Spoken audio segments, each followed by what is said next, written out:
안녕하세요. 오늘은 냉전 시대에 발생한 비극적인 사건, 1983년 대한항공 007편 격추 사건에 대해 심층적으로 이야기해 보겠습니다. 이 사건은 단순한 항공사고를 넘어 국제 정치와 군사, 첩보 활동이 맞물린 복합적인 비극이었습니다. 1. 냉전 시대의 긴장감. 1980년대 초 미국과 러시아는 세계를 두 진영으로 나눠 대치하던 냉전의 절정기에 있었습니다. 서로를 적대시하며 첩보 활동과 군사력을 극대화하는 시기였죠. 미국은 러시아의 군사 기지와 미사일 시설을 감시하기 위해 첩보 비행기를 빈번히 운용했고, 러시아는 이를 강력하게 경계했습니다. 이러한 첨예한 긴장감 속에서 민간 항공기의 영공 침범은 군사적 충돌로 번질 위험이 컸습니다. 1983년 9월 1일, 바로 이 냉전 속에서 대한항공 007편이 격추되는 비극이 벌어졌습니다.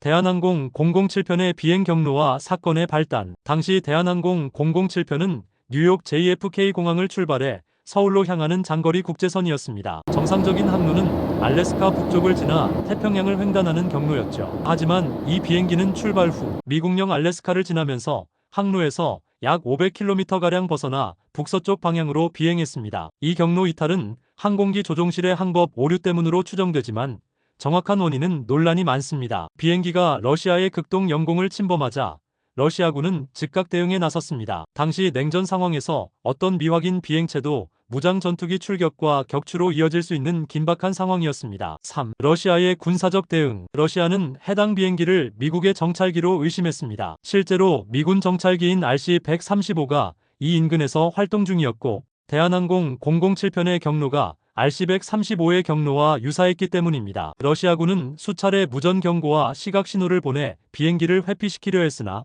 대한항공 조종사들은 이를 인지하지 못했거나 응답하지 않았습니다. 결국 러시아 전투기 Su-15가 출격해 미사일을 발사, 대한항공 007편을 격추했습니다. 격추된 비행기는 러시아 극동 지역 바렌츠해 상공에서 추락했고, 탑승객 269명 전원이 사망하는 참극이 일어났습니다. 4. 국제사회의 충격과 반응. 이 사건은 전 세계를 충격에 빠뜨렸습니다. 미국과 한국 정부는 러시아의 무자비한 공격을 강력히 규탄했고, 국제사회에서도 민간 항공기에 대한 군사적 공격은 결코 용납될 수 없다는 여론이 확산됐습니다. 특히 미국은 이 사건을 빌미로 러시아에 대한 외교 압박을 강화하며 냉전 구도가 더욱 첨예해졌습니다. 당시 미국 대통령 로널드 레이건은 이 사건을 두고 악의 제국, 러시아의 잔혹함을 보여준 사건이라 표현하며 강경 대응을 예고했습니다. 5. 사건이 남긴 교훈과 영향. 이 사건은 민간 항공기가 냉전이라는 국제적 긴장 속에서 얼마나 취약한 존재인지 보여준 사례입니다.